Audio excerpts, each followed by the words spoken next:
4 PM news network में दोस्तों आपका स्वागत है। मैं हूं आपके साथ राशिद ज़हीर। भारतीय जनता पार्टी ने जिस तरह से भारत के अंदर नए आयाम सेट कर दिए हैं, उसमें तमाम वो पार्टीज़ भी आ चुकी हैं कि उनको चाहने या ना चाहने के बावजूद भी कभी तो सरयू नदी में डुबकी लगानी पड़ रही है या फिर अपने अपने मंदिरों में रामायण का पाठ कराने के आदेश दे दिए गए। नई राजनीति का पता बताने वाले, नए तरह की राजनीति का सबक सिखाने वाले पुरोधा अध्यापक प्रोफेसर केजरीवाल जी ने, उनकी सरकार ने दिल्ली में कहा कि तमाम मंदिरों में रामायण का पाठ होना चाहिए और तमाम वो बातें जो भारतीय जनता पार्टी ने एक आयाम सेट किए थे उन पर चलते हुए नजर आ रहे हैं। उत्तर प्रदेश के कांग्रेस के नेता चाहे सरयू की नदी में डुबकी लगा रहे हों, लेकिन वो लोग डुबकी नहीं लगा रहे, उनसे डुबकी लगवाई जा रही है। अपने अपने एजेंडों को छोड़कर जब भारतीय जनता पार्टी के एजेंडे में चला जाता है तो मुझे याद आ जाती है राहुल गांधी की वो तस्वीरें, जब उन्हें गुजरात के मंदिरों में पूजा करते हुए दिखाया गया। वाकई इसमें कोई दो राय नहीं है कि पूजा करने का जो एक आचरण होना चाहिए या जिस तरह से एक हैबिचुअल बंदा अब भक्ति करता है वो नहीं दिखाई दिया।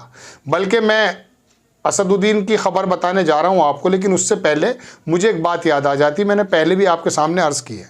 राहुल गांधी जब गुजरात के मंदिरों में जा रहे थे जनेऊ पहने वगैरह, तो वो ग्रोवर करके कॉमेडियन है, स्टैंड अप कॉमेडी करता है।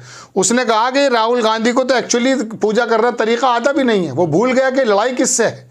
सामने खड़ा हुआ बंदा तो साधु है, वो नागा है, उसने वो धूनी लगाए खड़ा है, वो मोदी जी की तरफ इशारा कर रहा था। बहरहाल अरविंद केजरीवाल जो हैं, उनके ऊपर असदुद्दीन ओवैसी ने कटाक्ष किया और कहा कि आरएसएस का छोटा रिचार्ज ने फैसला लिया है कि दिल्ली की हर विधानसभा क्षेत्र में हर महीने के पहले मंगलवार को सुंदरकांड पाठ का आयोजन किया जाएगा। ये फैसला 22 जनवरी के उद्घाटन की वजह से लिया गया है। आपको याद दिला दूं कि ये लोगों ने बिल्किस बानो के मसले पर चुप्पी बनाई रखी थी और कहा था कि वो सिर्फ शिक्षा और सेहत जैसे मसलों पर बात करना चाहते हैं।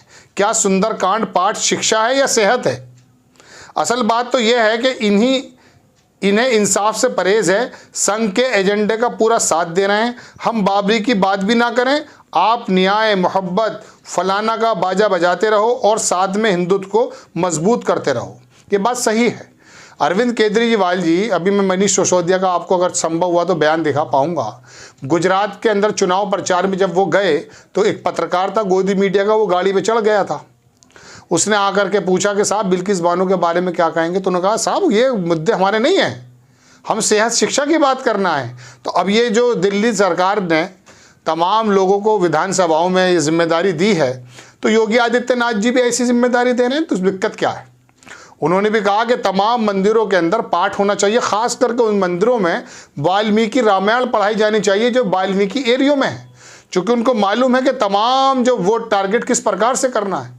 आप भी अपनी लाइन से हटकर बिजली फ्री दे रहे थे, पानी फ्री दे रहे थे, सड़क सुरक्षा, तमाम चीज़ों का इंतजाम आप करने का दावा कर रहे थे और किया भी था। फिर क्या हो गया?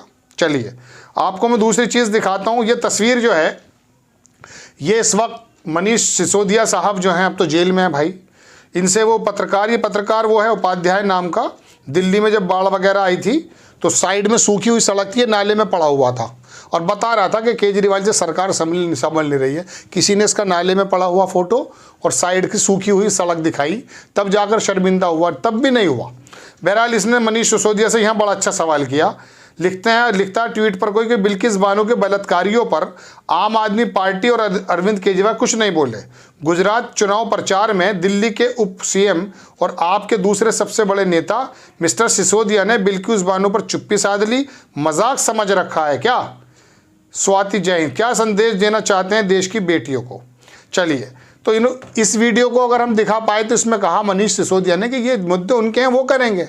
बिल्किस बानो पर बोलना इनको अपनी राजनीति में दिक्कत पैदा होती हुई दिख रही थी। इनको लग रहा था कि अगर मैं किसी मुसलमान बेकसूर उत्पीड़ित और जिसके साथ जो है दुष्कर्म हुआ, उस महिला के अगर आंसू पोंछने का काम करूंगा तो क्या बहुसंख्यक वर्ग का वोटर इतना कंजेस्टेड माइंड है कि वो इनको वोट ना दे? ऐसा हो सकता है? नहीं। ये हिंदुइज्म की वजह से तो हिंदुस्तान की बुनियाद है। जितने अल्पसंख्यक गरीब और कमजोरों की लड़ाई लड़ रहे हैं, कौन लड़ रहा है बताइए आप? प्रशांत भूषण ओबीसी है, रवीश कुमार पांडे ओबीसी है, बताइए आप मुझे। एससी है, मुस्लिम है, क्या है वो? अरे ये अपर क्लास और हिंदुइज्म को मानने वाला हिंदू जमात का बड़ा भाई की तरह सुरक्षा कर रहा है। 63% लोग आज भी भारतीय जनता पार्टी को वोट नहीं देते, शायद इसलिए नहीं देते क्योंकि उनको इसकी नीतियां नहीं पता, और जो 37% वोट देते हैं वो मजबूरन इसलिए देते हैं कि विपक्ष के अंदर भी बहुत बड़े बागड़ बिल्ले बैठे हैं, उन पर विश्वास नहीं है। उन्होंने कहा कि कब चलिए इनको भी आजमा कर देख लेते हैं, कि कभी परपंच में भी आए हुए हैं बहुत सारे लोग, बेहतर विकल्प नहीं मिल रहा है। वीपी सिंह की सरकार जनता दल की सरकार का हश्र देख रखा है, इस वजह से वो लोग वहां पर हैं। जैसे ही आप बेहतरीन एग्जाम्पल सेट करेंगे वो आपकी तरफ आ जाएंगे, कोई प्रॉब्लम थोड़ी। आए लोग, कर्नाटक में सरकार नहीं बदली, हिमाचल में सरकार नहीं बदली, बताइए कहाँ सरकार नहीं बदली? इन लोगों ने बदल देते हैं। कहीं ईवीएम की जब मसला आ जाता है वो बात दी करें। बहरहाल कहने का मतलब दर्शकों ये है कि केजरीवाल अपनी पार्टी लाइन, अपने सिद्धांत से हट करके अब कह रहे हैं कि साहब सुंदरकांड का पाठ कराएंगे। आप तो ये कहते थे कुछ दिनों पहले कि मेरी माँ ये कहती थी कि ऐसी जगह के मंदिर के दर्शन करने में क्या जाऊंगी जो हथियाई हुई जगह, कुछ इस प्रकार की बात थी। एग्जैक्टली शब्द मुझे मालूम नहीं है, यह भूल रहा हूँ।